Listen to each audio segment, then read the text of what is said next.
आणि कपडे धुत असताना त्यानं त्यातल्या एका स्त्रीकडे त्याची नजर गेली आणि त्या स्त्रीला पाहून त्याची बुद्धी बदलली आणि त्याला असं वाटलं की ही स्त्री माझ्या योग्य आहे.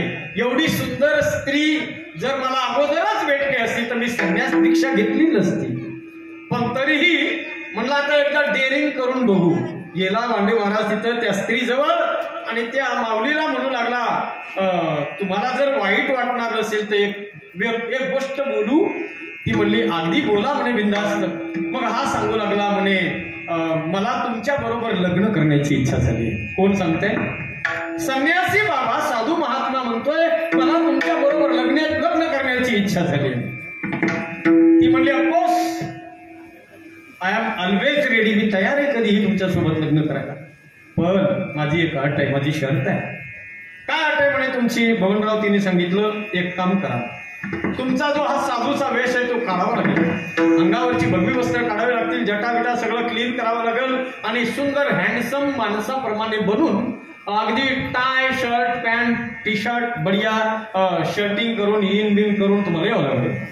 हे मला बस एवढंच. पुन्हा हो आता जातो आणि रेडीच होऊन येतो मला इथंच थांब. गेला नावी दादाच्या दुकानामध्ये गेला आणि नावी दादाच्या दुकानात जाऊन त्याने सगळं रेडी झाला. हो शर्टी मस्त सध्याच्या आधुनिक युगाप्रमाणे तो कट मारला मस्त भारी आणि आता सगळी तयारी झाली, पूर्ण क्लीन झाला, रेडी झाला. तेवढ्यात नावी दादानं त्याला सांगितलं म्हणे बाबा पैसे द्या. आता खिशेच नाही, साधू होता, खिशात पैसे बी नाही खिसे बी नाही. पण आता नावी दादा काय सोडायला तयार होईना नाही, काहीतरी द्यावं लागेल नाही. मी मोबदला दिल्याशिवाय तुम्हाला नाही जाऊ देणार. आणि मग त्यानं पाहिलं ती झोळी होती जुनी, लक्ष द्या. त्या झोळीमध्ये भरताना एक तांब्याचं जुन्या काळातलं तांब्याचं भगुनं होतं. त्याने ते भगुनं काढलं, सांगितलं माझ्याकडे साहेब दुसरं काही नाही, माझ्याकडे तेवढं भगुन आहे, ते भगुनं घेऊन टाक. दिलं त्या नाव्याला ते भगुनं. त्याने म्हणलं आता झोळीचं तरी काम आहे, काय काम आहे? भगुनच गेलं. हा झोळीमध्ये भाकरी घ्यायचा आणि भगुन्यामध्ये भाजी घ्यायचा आणि उदरनिर्वाह करायचा.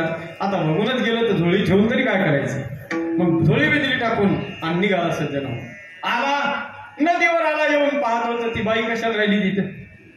बाई गेली घरी निघून, बघू लागला, इकडं पाहतोय तिकडं पाहतोय, या गलीला जातो त्या गलीला जातो, सगळा गाव त्यानं शोधून काढला. पण मायबाप ती बाई त्याला भेटली नाही. दिवसभर बाईचा शोध घेत घेत बाबा थकून गेला. दिवस मावळ केला, अंधार पडायला लागला, काय करावं कळना. कोरडे दाजी शेवटी आता कुठेतरी विसावा केला पाहिजे, विश्रांती केली पाहिजे. बघू लागला, शोधू लागला, कुठं थांबावं. त्याला माहिती होतं या गावाच्या बाजूला एक संन्याशाचा आश्रम आहे. कळे काका? त्या संन्याशाच्या आश्रमाच्या दिशेनं हा संध्याकाळच्या वेळेला गेला. मंद अंधकार झालेला होता, दिवस माळून गेलेला होता भरत महाराज. आणि तेवढ्यामध्ये हा गेटवर आश्रमाच्या येऊन उभा राहिला. आतमधल्या आश्रमातल्या संन्यासाने याच्याकडे पाहिल्याबरोबर ओळखलं. अरे चेहऱ्यावरून ओळखलं. केस जरी कापले होते, दाढी बी कमी केली होती, पण तरीही चप्पी केलेली होती, चमन केलेलं होतं त्यांनी, असं केस पूर्ण कमी केलेले होते. पण त्या संन्यासाने ओळखला. अरे म्हणलं हा आपल्याच कळपातला दिसतोय. पण गेट उघडल्याबरोबर त्या आश्रमातल्या संन्याशानं त्याला विचारलं, किमते पर्वणी मुंडनम. लक्ष द्या काय म्हणतोय तो संन्यासी, किमते पर्वणी मुंडनम. कारण संन्याशाला केस कधीही तुमच्या आमच्यासारखे कापता येत नाही. संन्यासाला जर केस कापायचे असतील तर त्याला परवानीची वाट बघावी लागते. त्या आश्रमातल्या साधूने त्याला विचारलं, किमते पर्वणी मुंडनम, कोणत्या पर्वणीवर तुम्ही केस कापले? काल परवा दिवशी मी पाहिलं तुमच्या डोक्यावर केस होते आणि आता तुमच्या डोक्याला केस नाही, तुम्ही केस कापलेले. पण पर्वणी कोणती? कारण कालही पर्वणी नव्हती, परवा बी पर्वणी नव्हती ना आज बी पर्वणी नाही. मग नेमके केस कोणत्या पर्वणीवर कापले?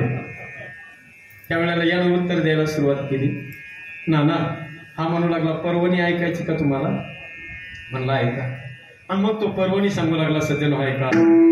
आशा रे आशा केश नाशा, नदी बहती है झुनझुना. आशा रे आशा केश नाशा, नदी बहती है झुनझुना. एक नार ऐसी बाजुंदा मिली, हजाम ले गया भगुना.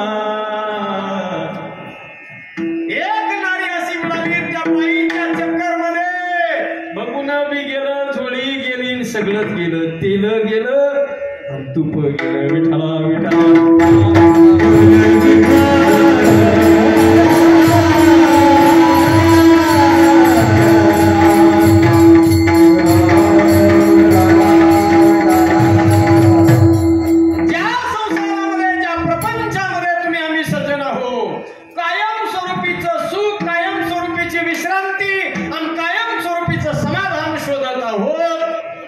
संसारात ते नाहीच. संसार दुःख मूळ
प्रमाण देणं सोपं आहे, पण त्याचं द्रौपद ध्यानात ठेवणं सगळ्यात अवघड आहे. विठ्ठला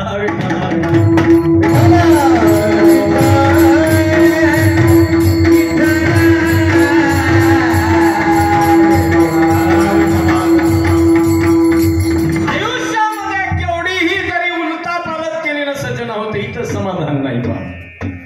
ऐश्वर्यावाल्याला बी समाधान नाही वाटत, सत्यवाल्याला नाही, संपत्तीवाल्याला नाही, कुणाचंच समाधान नाही झालेलं. एक होता सज्जन हो राजा रावण. राजा रावण, त्या रावणाकडे कमी ऐश्वर्य नव्हतं, साधी संपत्ती नव्हती त्याची. कोटी घरे जेथे काशानी तांब्याचे, शुद्ध कांचनाचे सप्तकोटी. एवढं सगळं ऐश्वर्य राजा रावणाचं होतं सज्जन हो. इशारा मोठाचा केल्याबरोबर काम व्हायचं, पण सगळं असून सुद्धा मनाला समाधान नव्हतं. तो त्याची खंत व्यक्त करतोय. कदा निलिंप निर्झरी निकुंज कोटरे वसन विमुक्त दुर्मतिस्य शिरस्य मंजरी वहन विलो विलो विलोचने राम भाज लग्न कस्य वेति मंत्र मुज्जलं कदा तुमी भवाम्यहम् तु शक्ति चित्रिता वयो मुदं नमोऽपि हस्तयो करिष्ठरं नरस्तयो तुमपि पक्षि पक्षयो कृणारविन्दि चक्षुषो प्रदामहि महेन्द्रियो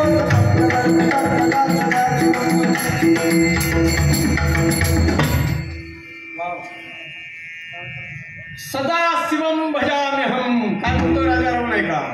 कदा निलिंप निर्जरी निकुंज कोटरे वसन. कधी जीवनातल्या एक विचार करा सगळ्यांना हो. अरे 80,000 बायका होत्या त्या राजा रावणाला.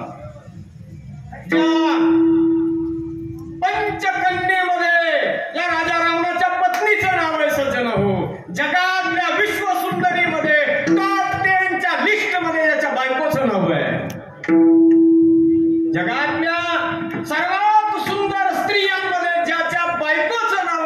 जी पत्नी सज्जन हो नाव होत जिचं मंदोदरी पंचकन्या स्मरेण नित्यम महापातक नाशनम अहिल्या द्रौपदी सीता तारा मंदोदरीस्तथा त्या मंदोदरीचं नुसतं नाव जरी घेतलं पापाचं निर्मूलन होतंय सज्जना हो अशी मंदोदरी सदैव ज्याची दासी होती पण तरीही आशा किती वाईट आहे पहा हो आपल्या ताटात किती वेळ चांगले पदार्थ असू द्या हो तरी बी शेजारच्या ताटाकडे बघत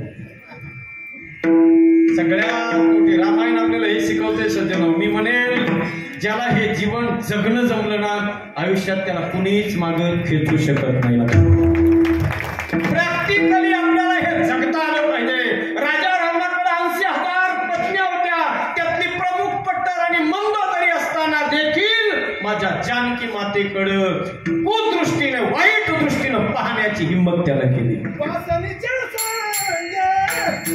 नको जाऊ मना वासने नको जाऊ मना वासनेच्या संगे नको जाऊ मना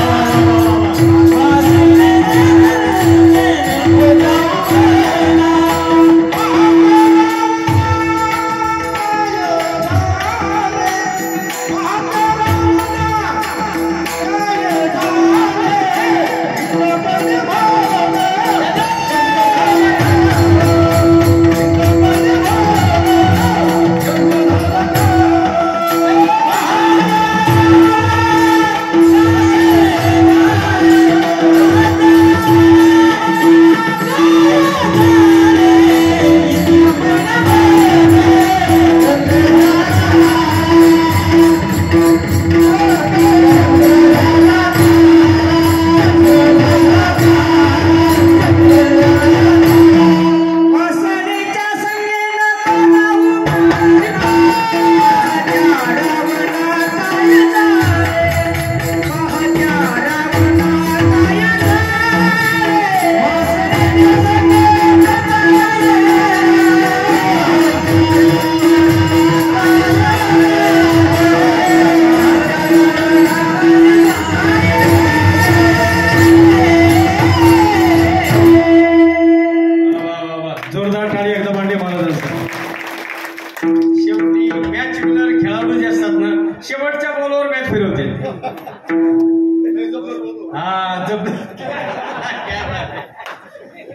आणि प्रमाण सुद्धा असा शॉट बी असा मारणार तो बॉल म्हणजे असा मध्ये आधी त्या रेषेच्या आत नाही पाडा पाहिजे आउट ऑफ स्टेडियम डायरेक्ट बाहेर शोधित राहा गोल भितर तिकडे बघत राहा परफेक्ट प्रमाण वासनेच्या संगे नको जाऊ म्हणा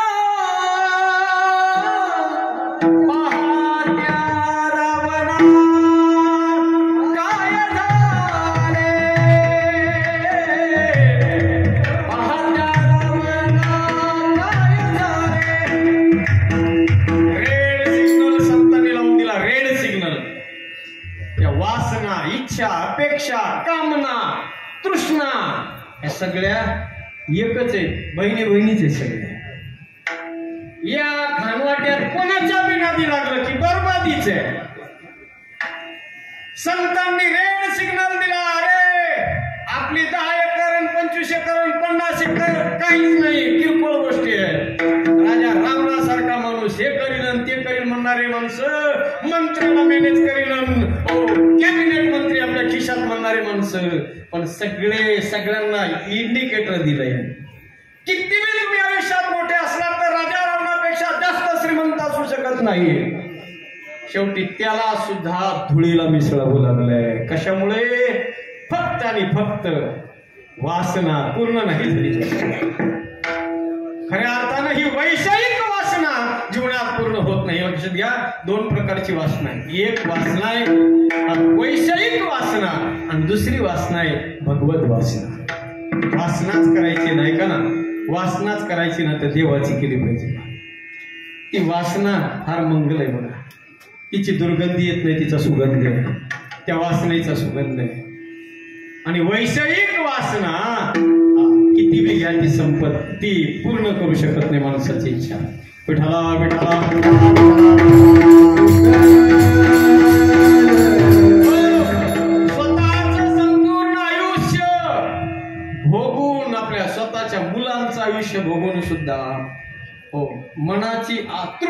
पूर्ण होऊ शकली नाही सज्जन हो. नाव होतं त्या राजाचं ययाती. विठ्ठला विठ्ठला विठ्ठला विठ्ठला.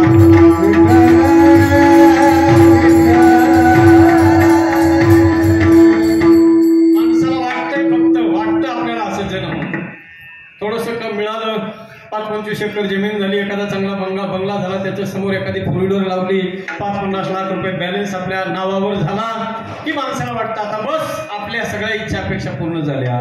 पण हे सगळं ऑलरेडी ज्याला मिळाले त्यांना विचारा, तुमच्या मनाची इच्छा, तुमच्या मनाची आशा आणि त्याचा वेग, त्याचा आवेग बंद झालाय का? नाही. प्रत्येकाचं उत्तर एकच येईल की आशा ही कुणालाच आजपर्यंत पूर्ण तिने माणसाला शांत बसू दिलं नाही. माणसाला वाटतंय फक्त इथं तरी आपल्या मनाला शांतता मिळेल, तिथे तरी मनाची तृप्ती होईल, इकडं तरी होईल, संसारात होईल. एखादा भरत महाराजासारखा चांगला पखवाजवादक, हो नंबर 1चा महाराष्ट्र गाजवणारा पखवाजवादक पाहिला की नवीन शिकणाऱ्या पोराला वाटतंय आपण सुद्धा असंच व्हायचं. आणि मग तो होतो झाल्यानंतर पुन्हा जेव्हा तो पखवाज वाजवणारा माणूस जेव्हा कीर्तनकाराकडे बघतो तेव्हा भरत महाराज त्याला वाटतात आपण कीर्तनही करायला पाहिजे. मग फेटा बांधतो. म्हणजे आमचे भरत महाराज कीर्तन बी करतात. मी ऐकलेले गोड कीर्तन करते. ही इच्छा जी अपेक्षा आहे, पण ते कीर्तन जरी करत असले तर ते त्यांचा आनंद म्हणून कीर्तन करतात. प्रोफेशनली कीर्तनकार म्हणून नाही, तर प्रोफेशनली भरत महाराज हे मृदंग वादक म्हणूनच मरणार सज्जन. आपल्याला जी देवानं देणगी दिलेली ना तिचा अगदी तहे दिल से मनापासून त्याचा स्वीकार माणसाने करावा. नैसर्गिकता ज्याला म्हणतात, अनैसर्गिक कृत्य करणं आहे कधी माणसानं. आपल्याकडे ती स्किल नसताना सुद्धा आपण ते करण्याचा प्रयत्न करणं म्हणजे स्वतःच्याच हाताने स्वतःच्या पायावर दगड पडतो. नाही जमत ना आपल्याला तर त्याच्या नादी लागू नये. कैलास महाराज नंबर 1 गोड गातात, सगळ्या महाराष्ट्रात त्यांच्या नावाची चर्चा आहे म्हणून आपणही पखवाज सोडून द्यायचं आणि गायन करायचं हे जमणार नाही.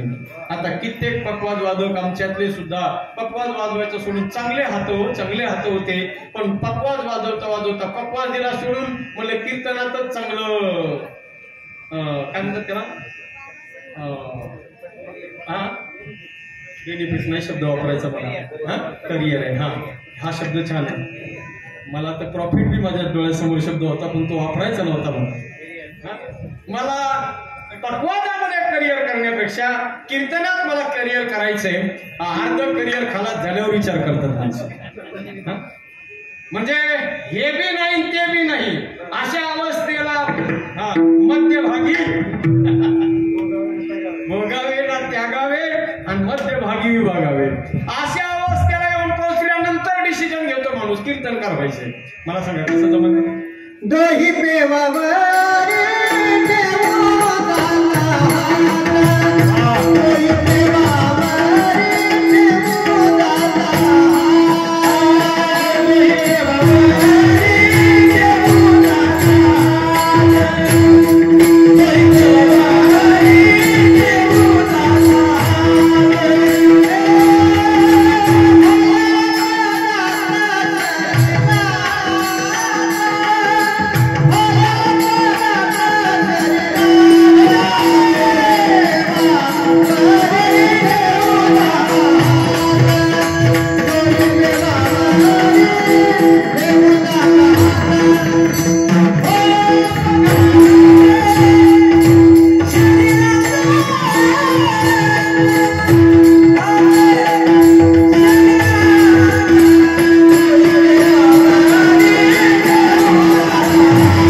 आणि कीर्तन बी नीट येत नाही. कशामुळे? आशा बदलली. तुम्ही ज्या कामावर आहात, ज्या कार्यामध्ये आहात, एक लक्षात घ्या सज्जनो.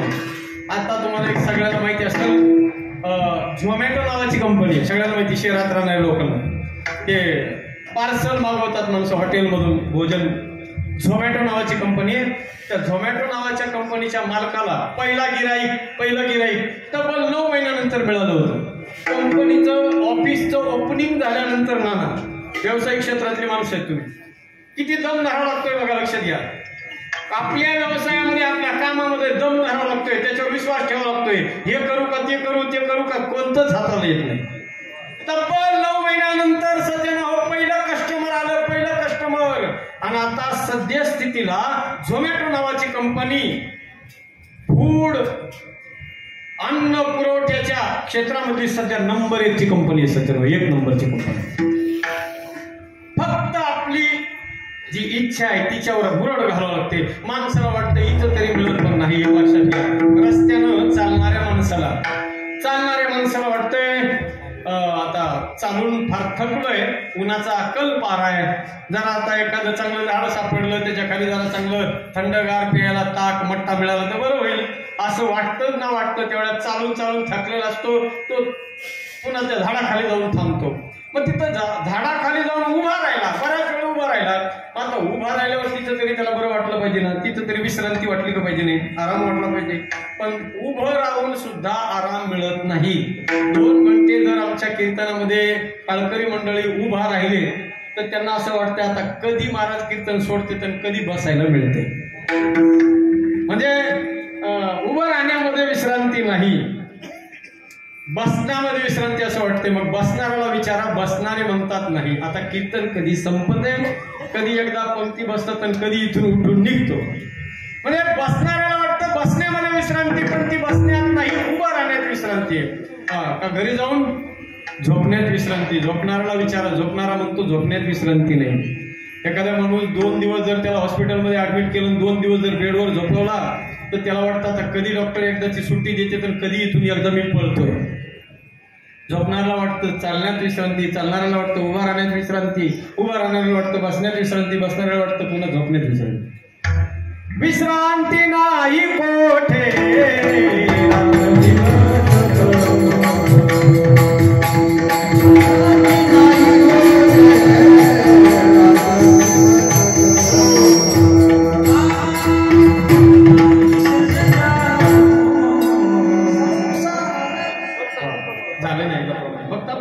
त्याच्यावर मी हायलाइट केली.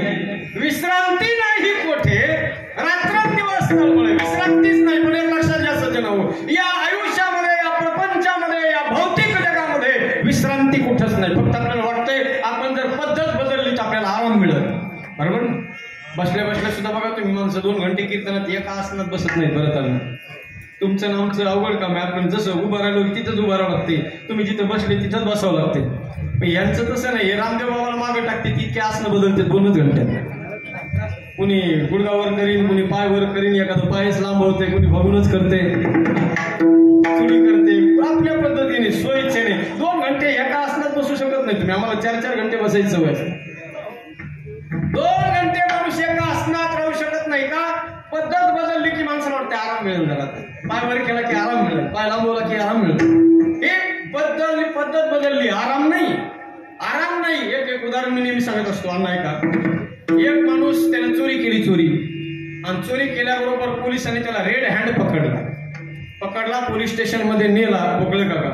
आणि पोलीस स्टेशन मध्ये नेऊन पोलिसांनी सांगितलं चोरी केली, दरडावून विचारलं, कबूल झाला, हो साहेब चोरी केली. पोलिसांनी सांगितलं म्हणे तू चोरी केलेली कबूल केलीस. कबूल केल्यामुळे तुला शिक्षा होणार आहे, सजा होणार आहे, पण आता सजा तुझ्या मनावर होणार. त्याला आनंद वाटला. माझ्या मनावर सजा म्हणल्यावर नाईक म्हणे सजा 2 प्रकारची निवड तू करायची. 2 प्रकार असे. पहिला सजेचा प्रकार आहे आमच्या पैठण भागातल्या काळ्या पाटीच्या त्या आखूड मिरच्या, काय ती कोणती मिरची? लवंगी मिरची. तसली आखूड लवंगी मिरची 1 किलो भर मिरच्याचं इथं टोपल्यामध्ये ठेवलेलं आहे. आणि ही एक प्रकारची, त्या मिरच्या नॉनस्टॉप संपेपर्यंत खात राहायचं, ही एक सजा.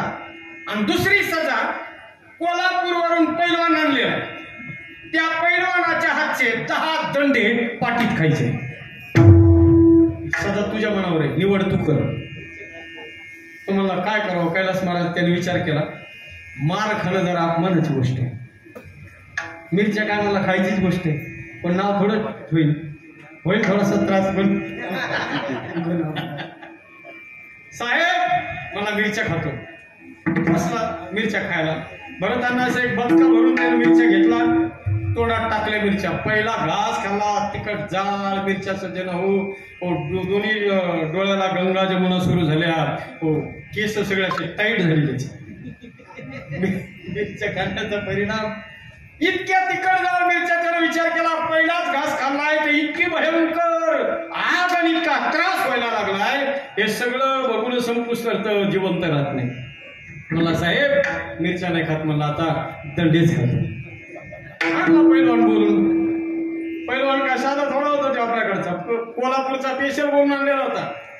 त्या पैलवानाने भरताना एक पाठीमध्ये जसा दणका मार, इथं 2-2 आहेत मारायला, हे जरा भारीच आहे, तब्येतीकडनं का जो यायच्या. जसा त्याने ठोका मारला, जमीन आसमान एक झालं. 31 कोटी देवाचं दर्शन एकदाच दर्शन.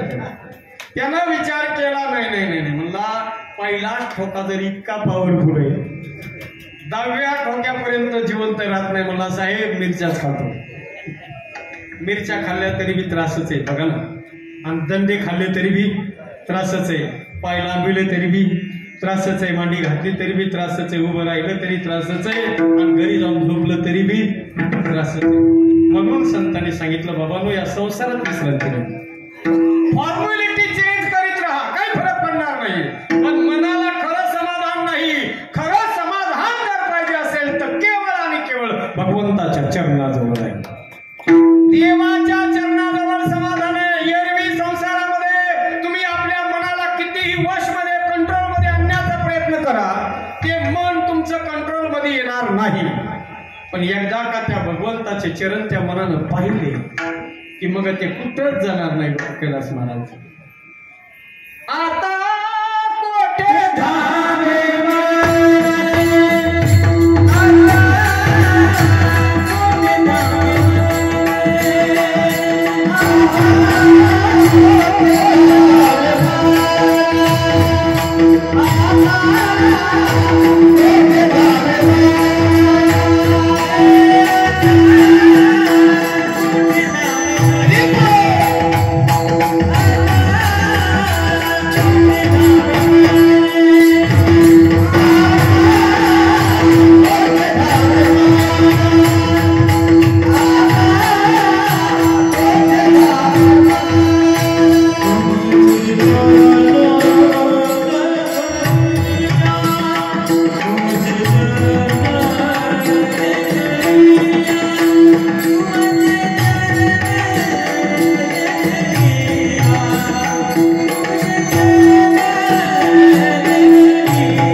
मोक्षयो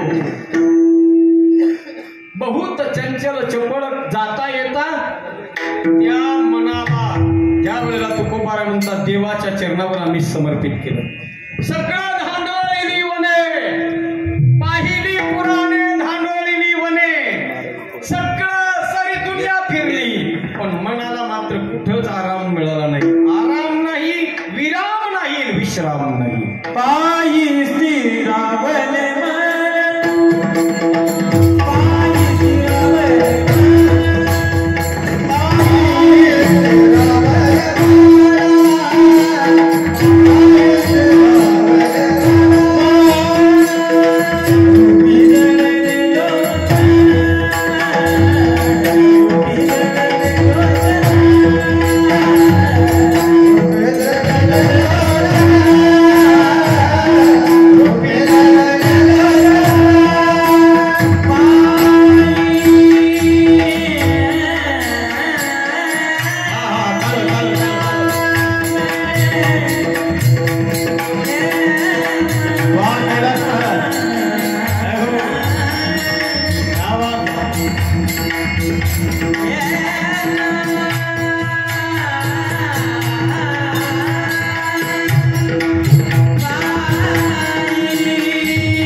खऱ्या अर्थानं बघा बऱ्याचदा पहिला एक काळ होता असा होता गावागावामध्ये कीर्तन असायचे पण त्या कीर्तनामध्ये शक्यतो ज्या लोकांना यष्ट्या फुकट झालेल्या आहेत तेच लोक कीर्तनात असायचे. म्हणजे कळालं तुम्हाला सिनियर सिटीजन माणसं प्रपंचामधून बाजूला झालेली माणसंच फक्त कीर्तनामध्ये असायचे. पण अशा या विद्वान गायनाचार्यांमुळे या विद्वान मृदंगाचार्यामुळे आणि युवा कीर्तनकारांच्यामुळे तरुण मंडळी सुद्धा कीर्तनामध्ये येऊन बसतात सज्जन. खऱ्या अर्थानं ही एक या संप्रदायाची उपलब्धी आहे. आमच्यासारख्यांचं कीर्तन ऐकायला येणारा 50% वर्ग असतो आणि 50% वर्ग कीर्तनातला पकवाज ऐकायला आणि कीर्तनामधलं गायन ऐकायला सुद्धा लोक 50-50 किलोमीटरवरून येतात सज्जन. आणि एवढं सगळी पर्वणी, एवढी सगळी मेजवानी, ही सुद्धा एक प्रकारची मेजवानी आहे. ही फक्त कानाची मेजवानी. तुकोबाराय म्हणतात त्या देवाच्या चरणावर. चरण म्हणजे काय, लक्ष द्या. झालं आता आपलं कीर्तन. अगदी 2 मिनिटांमध्ये आपण त्याला पूर्णविराम द्यायला हवं. तुकोबाराय म्हणतात बघा, भगवंताच्या चरणावर ज्या वेळेला माझं मन समर्पित केलं. चरण या शब्दाचा अर्थ स्वरूप, देवाच्या स्वरूपाला. उत्तमानम स्वरूपम ही पादशब्देनं म्हणण्यात येते. आणि त्या देवाच्या स्वरूपाकडे माझ्या मनानं पाहिलं आणि त्याचा परिणाम तुकोबाराय म्हणतात, आता मात्र माझ्या मनाला पूर्णपणे विश्रांती प्राप्त झाली. अभंगाचं दुसरं चरण.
शेवटी तुकोबाराय म्हणतात भगवंताची भेट झाली. त्या भगवंताच्या सुंदर रूपाला पाहिलं. कसं होतं ते रूप?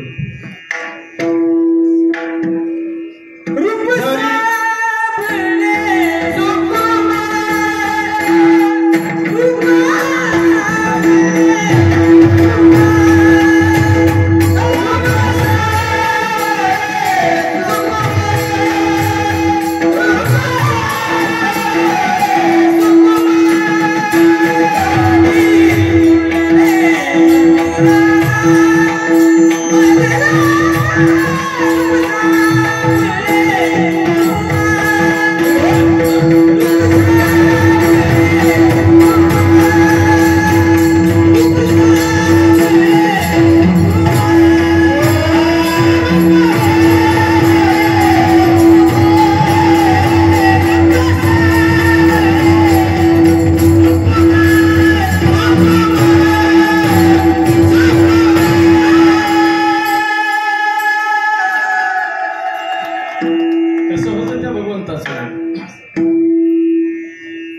जरी की पगडी बांधे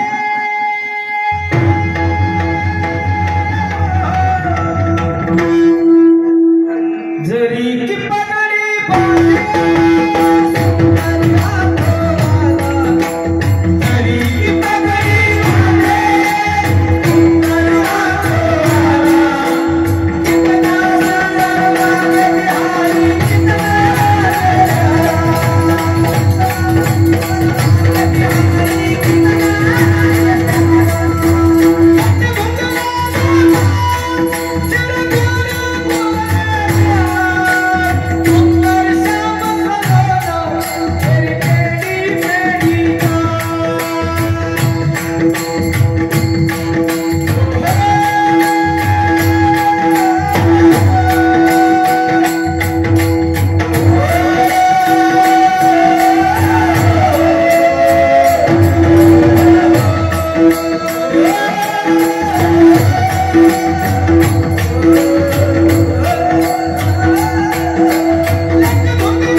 भगवंताचं सुंदर रूप पाहिलं, त्याचा परिणाम तुकोबारा म्हणतात, यादसाठी केला होता अट्टहास, शेवटचा दिस गोड व्हावा, आयुष्यभर खटाटोप केला तो फक्त यासाठी की शेवटच्या क्षणी त्या भगवंताचं स्वरूप मला बघायला मिळालं आणि त्याचा परिणाम आज परमात्मा भेटलाय, त्या देवाचं दर्शन झालंय, त्या देवाचं सुंदर स्वरूप मी पाहिलं. श्रुत्वा गुणान भुवन सुंदर शृण्वताम ते निर्विश्य कर्ण विवराई हरतोंग तापम, अशा सुंदर रूपाकडे पाहिल्यामुळे तुकोबारा म्हणतात, खऱ्या अर्थानं माझं जीवन सफल झालंय.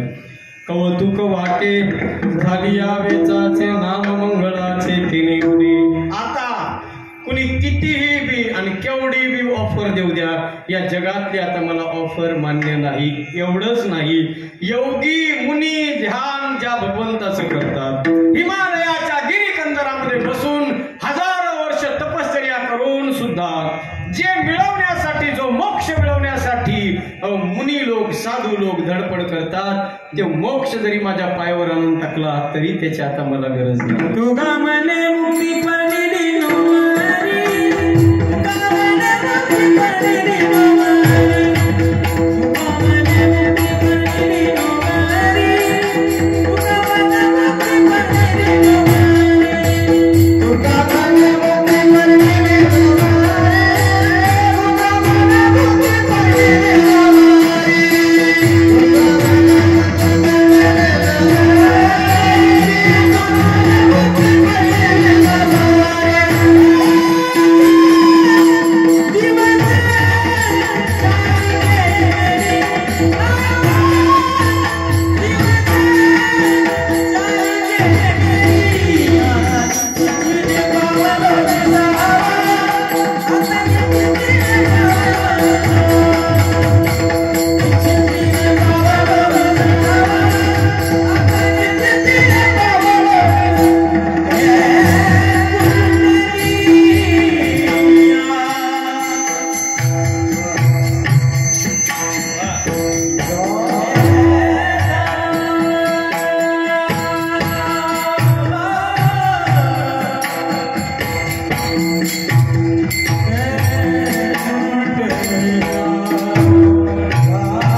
या ठिकाणी दरवर्षी अत्यंत सुंदर असा एक दिवसीय कीर्तन महोत्सव होतो.